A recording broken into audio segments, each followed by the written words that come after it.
এই যে পানিগুলো দেখা যাচ্ছে এগুলো কিন্তু ঝর্ণার পানি। আর আমি এখন কাঠের পুল দিয়ে হেঁটে যাচ্ছি ঝর্ণার কাছে। তো ভাইরে ভাই, কী অবস্থা সবার? আমি ফাইনালি চলে যাচ্ছি রাঙাছড়া ঝর্ণাতে। আমি যে রাস্তাটা দিয়ে হাঁটছি এইটা কিন্তু সোমেশ্বরী নদীর পাড় ঘেঁষা একটা রাস্তা। তো ফাইনালি আমি চলে এলাম ঝর্ণার কাছে। ঝর্ণার কাছে আসার পরে এইখানে কিন্তু একটা কাঠের পোল পড়ে। এই কাঠের পোল বা সাঁকোতে দাঁড়িয়ে আমি ভালোভাবে আশপাশটা দেখে নিচ্ছি। আর এই যে দেখেন একটা ভাঙা ব্রিজ, এই ব্রিজটা কিন্তু এইখানে ছিল।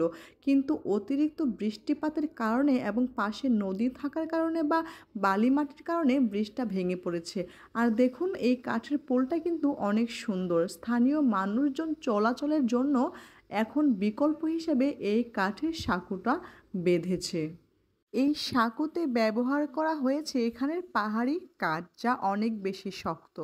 তো আমি সাঁকোর উপর দাঁড়িয়ে দু চোখ ভরে মন ভরে আশপাশটা দেখছিলাম।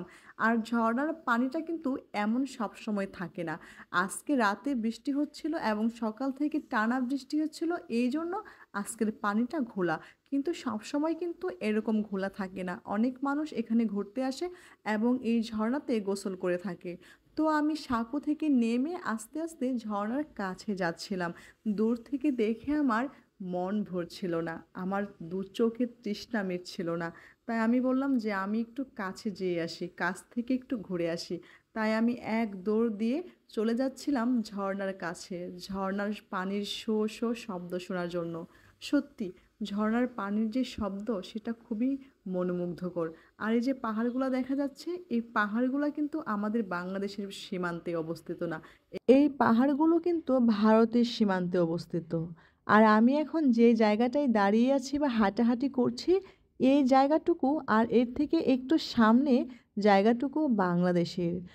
আর এই জায়গাটার নাম হচ্ছে রাঙাছড়া ঝর্ণা। এই নামটাও দিয়েছে কিন্তু এইখানকার স্থানীয় যে আদিবাসী বা উপজাতিরা আছে, তারাই কিন্তু এই রাঙাছড়া নামটা দিয়েছে। তো অনেকক্ষণ ঘোরাঘুরি হলো, হাঁটাহাঁটি করা হলো। এইবার ভাবলাম যাই একটু ঝর্ণার কাছে গিয়ে ঝর্ণার সাথে কথা বলে আসি। তো যে কথা সেই কাজ, আমি চলে যাচ্ছি ঝর্ণার খুব কাছে, ঝর্ণার সাথে একটু মনের কথা বলে আসি।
তো ঝর্ণার সাথে অনেকক্ষণ কথা বলে এখন আমি চলে আসছি ঝর্ণার কাছ থেকে বিদায় নিয়ে।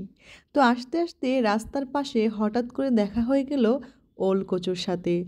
আপনারা তো অনেকেই ওলকচু সম্পর্কে জানেন। এটা হচ্ছে পাহাড়ি ওলকচু। এই গাছটা কিন্তু অনেক সুন্দর একটা গাছ, আর এটা কিন্তু এখনও অনেক ছোট। আর ওলকচুর পাতার কিন্তু বৈশিষ্ট্য হচ্ছে 3টা ডগা থাকবে।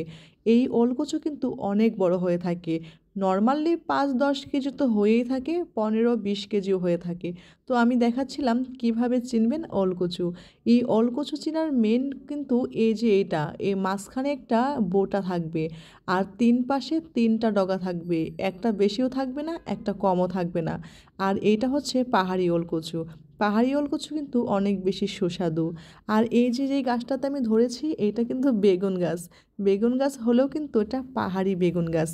এই বেগুনগুলো ছোট ছোট হয়ে থাকে আর খেতেও কিন্তু অনেক সুস্বাদু, এটা পাহাড়ি হয়ে থাকে। আর এই যে জমিনগুলো দেখা যাচ্ছে, এই জমিনগুলো কিন্তু বাংলাদেশের সীমান্তে। এত সুন্দর সুন্দর পাহাড় জমিনগুলোর চারপাশে দেখে অনেক বেশি আফসোস হয়েছে, খুব খারাপ লেগেছে এটা ভেবে যে এই পাহাড়গুলোর একটাও আমাদের বাংলাদেশের সীমান্তে নয় বা আমাদের নয়। আচ্ছা, আমাদেরকে একটা পাহাড়ও কি দিতে পারলো না? যখন এই সীমান্তগুলো ভাগ হয়েছে, এইভাবে কেন ভাগ হয়েছে? বাংলাদেশকে না দিয়ে সবগুলো শুধু ইন্ডিয়াকেই দিয়েছে। দেখুন বাংলাদেশের কি আছে, এমন ছোট ছোট খাল আছে, তাও আবার এগুলো ইন্ডিয়া থেকে পানি এসে এসে ভেঙে ভেঙে নদী হয়ে যাচ্ছে।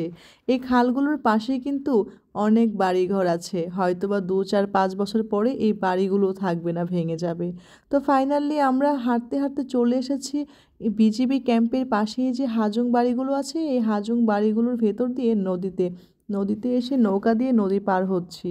নদী পার হয়ে নদীর এই পারে আছে আবার সীমান্ত বিজিবি ক্যাম্প। এই বিজিবি ক্যাম্প হয়ে টেরিবাজার হয়ে চলে আসবো বাড়িতে। তো আজকের ভিডিওটা এই পর্যন্তই। সবাই অনেক অনেক ভালো থাকবেন সেই কামনাই করি। আর এখনও যারা আমার চ্যানেলটিকে সাবস্ক্রাইব করেননি, ফলো করেননি, অবশ্যই ফলো করে সাবস্ক্রাইব করে আমার পাশেই থাকবেন। আল্লাহ হাফেজ, বাই বাই, টাটা।